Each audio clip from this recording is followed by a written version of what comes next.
আস্তে আস্তে রাত্রি থেকে সকাল হলো। সকালে আবার সমুদ্রের আরেক রূপ। কত মানুষ স্নান করছে এবং বিশেষ বিশেষ তিথি যেমন পূর্ণিমা, অমাবস্যা, এই সমস্ত তিথিতে সমুদ্র আরও উত্তাল হয়ে ওঠে।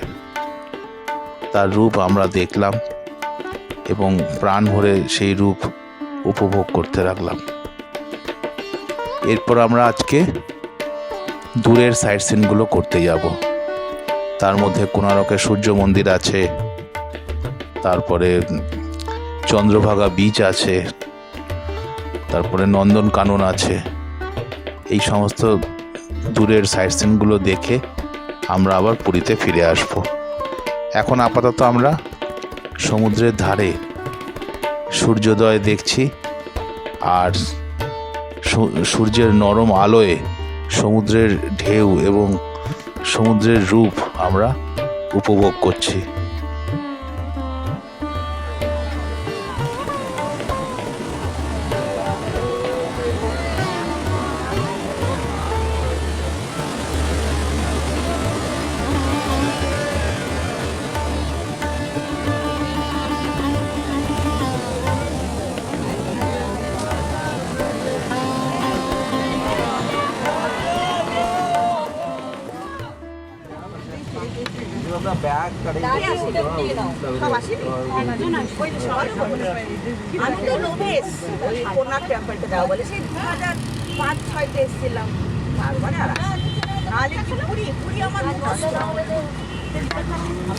আজ সকালবেলা ব্রেকফাস্ট সেরে একটা এসি টেম্পো ট্রাভেলার গাড়িতে চেপে আমরা বেরিয়েছি দূরের সাইট সিনগুলো দেখব বলে।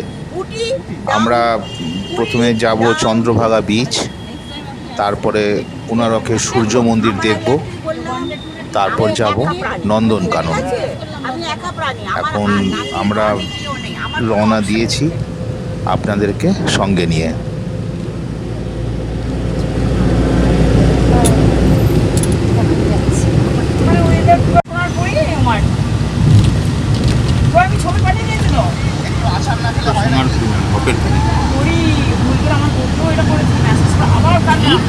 ডপের পুরি, ওটা সোনার পুরি না। যাবে তো সামনে?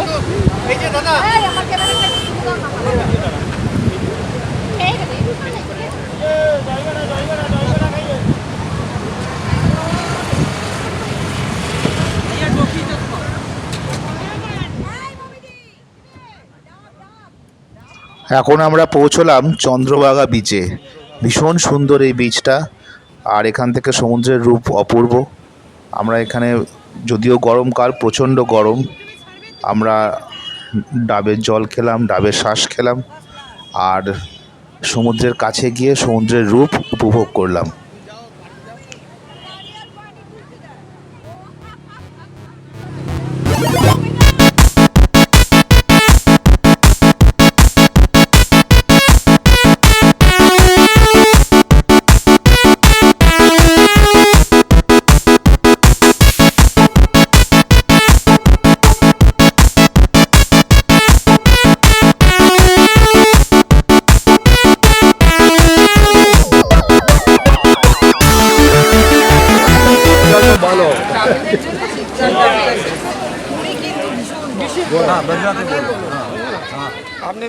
এরপর আমরা কোণারকের সূর্য মন্দিরে আসলাম। গাইড আমাদের মন্দিরের খুঁটিনাটি সব কিছু বুঝিয়ে বললেন। মন্দির, কোণার্ক মন্দিরটাকে ওড়িশার রাজা নরসিংদেব একটা কোণ থেকে করেছে, ত্রিকোণ থেকে। কোণ মিনি অ্যাঙ্গেল, আর্ক মানে সূর্য ঠাকুর, তাই জন্য জায়গার নাম রাখা হয়েছে কোণার্ক। हाँ समझो ना, हाँ त्रिकोण में बनाया है। तो यहीं पर चंद्रभागा नदी और समुद्र मिलन ছিল। এখন 3 কিলোমিটার সরে গেছে। যখন সূর্যটা উদয় হয় নদী মিলন ছিল, ও চন্দ্রবালা বিচ আছে সেই জন্য। আচ্ছা, এইখানটা ছিল। আচ্ছা, এখন 3 কিলোমিটার সরে গেছে। যখন সূর্যটা এখানে উদয় হয় ফার্স্টে কিরণ গিয়ে এ মন্দিরের ভিতরে সূর্য ঠাকুর ছিল অষ্টধাতুরে, আচ্ছা সোনার মূর্তি। ওনার মুখে কিরণটা পড়লে লাইটটা রিপ্লাই করে, তো পান্ডাকে বোঝা যায় সূর্য ঠাকুর উদয় হয়ে গেছে। আচ্ছা এখানে উদয় হয় হ্যাঁ আর কন্যাকুমারী অস্ত হয়। আসতে পারে। আচ্ছা। তাই জন্যে ওড়িশার রাজা হ্যাঁ। নরসিংহদেব মানে উদয় স্থাନରେ হ্যাঁ সূর্য মন্দির বানাইছে। 1238 সুর করেছে আচ্ছা আর 1250 কমপ্লিট করেছে। তার 12 বছরের পর হ্যাঁ 12 বর্ষ লেগেছে। হ্যাঁ। 1200 কারিগর নিয়েছে, 12 একর জমি, 40 কোটি স্বর্ণ মুদ্রা খরচ করেছে, 12 বর্ষর রাজস্ব। আচ্ছা তখন যুগে মন্দিরের উমর হয়েছে 900 900 হ্যাঁ বর্ষ। 900 হলো বুঝতে পারলে? 900 ইয়ার। হ্যাঁ ওল্ড। তো ইয়ে পাথর নিয়ে এসেছিল খণ্ডগিরি উদয়গিরি থেকে। ও এখানে পাহাড় ছিল না, আচ্ছা বুঝতে পারলে? নদী ছিল, নদীর উপরে কাঠের বোট করেছে রাজা। পাহাড় কেটে পাথরগুলো ভাসে তো এখানে সূর্য মন্দির করেছে রাজা। কোনারকার ভুবনেশ্বর 64 কিলোমিটার। তখন রাস্তা ছিল না, গাড়ি ঘোড়া কিছু ছিল না, নদীর উপরে কাঠের বোট করে ভাসে নিয়ে আসে এখানে মন্দির করেছে। বুঝতে পারলে? তখন কোনো সময় এরপর আমরা দেখব নন্দনকানন। নন্দনকানন পুরীর একটা বিখ্যাত জু। এখানে নানা রকম পশু পাখি এবং সরীসৃপ আছে। নন্দনকাননে বিভিন্ন পশু পাখি এবং সরীসৃপ ক্যামেরা বন্দি হলো।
উড়িষ্যার রাজধানী ভুবনেশ্বর।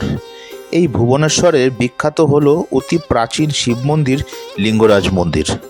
কলিঙ্গ রাজাদের পৃষ্ঠপোষকতায় ভুবনেশ্বর শহরের ভাস্কর্য শিল্প ও সংস্কৃতি এক উল্লেখযোগ্য মাত্রায় গিয়েছিল এবং লিঙ্গরাজ মন্দির আজও তার নিদর্শন বহন করে। এই মন্দির উঁচু পাঁচিল দিয়ে ঘেরা। পূর্ব দিকের দরজা দিয়েই ভক্তরা শুধু মন্দিরে প্রবেশ করতে পারে। এই মন্দিরের ভিতর ফটোগ্রাফি সম্পূর্ণভাবে নিষিদ্ধ। ত্রিভুবনেশ্বর মহাদেবের নামে এই মন্দির উৎসর্গিত।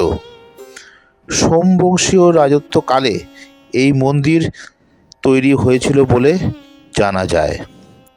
বিষ্ণু ও শিবের মিলিত রূপ হরিহরকে এখানে পুজো করা হয়। হিন্দু ধর্মের দুটি ধারা, শৈব ধর্ম ও বৈষ্ণব ধর্ম, এই মন্দিরের ভেতরে মিলেমিশে একাকার হয়ে গেছে। এই মন্দির খোলা থাকে সকাল 6টা থেকে রাত 9টা পর্যন্ত। তবে দুপুর 12টা থেকে 3:30 অবধি মন্দির বন্ধ থাকে। এই সময় প্রভুর স্নান ও ভোগ নিবেদন করা হয়। আমরা এই লিঙ্গরাজ মন্দির দর্শন করলাম এবং আমাদের অন্তরের তৃপ্তি এবং আত্মার শান্তি হলো।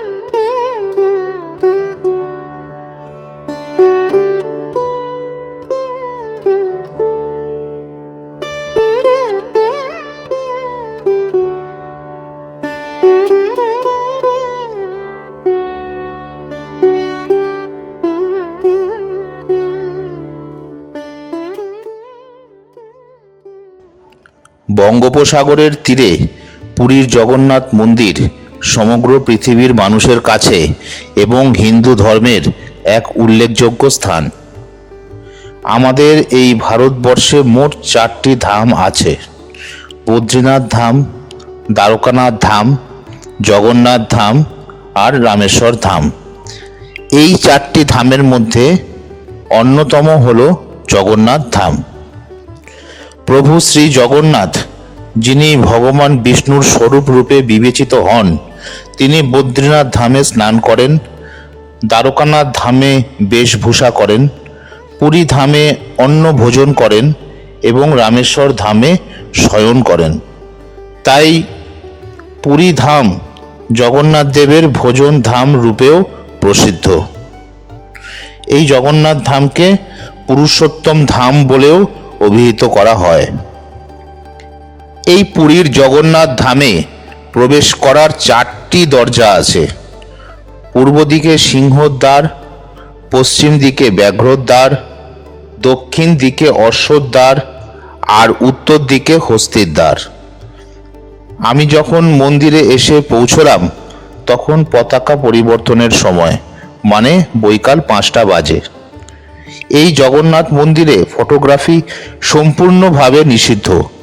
তাই প্রভু জগন্নাথ সহ অন্দরমহলের ছবি সংগ্রহ করা গেল না।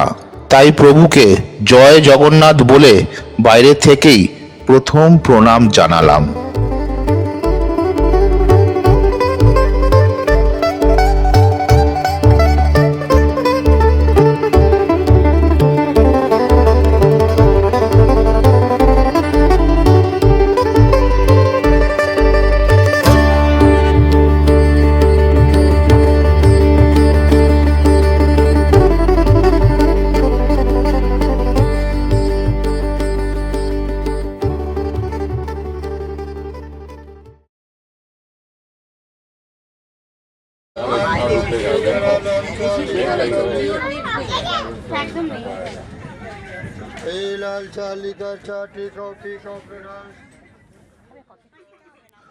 আজকের মতো ভিডিওটা এখানেই শেষ করছি।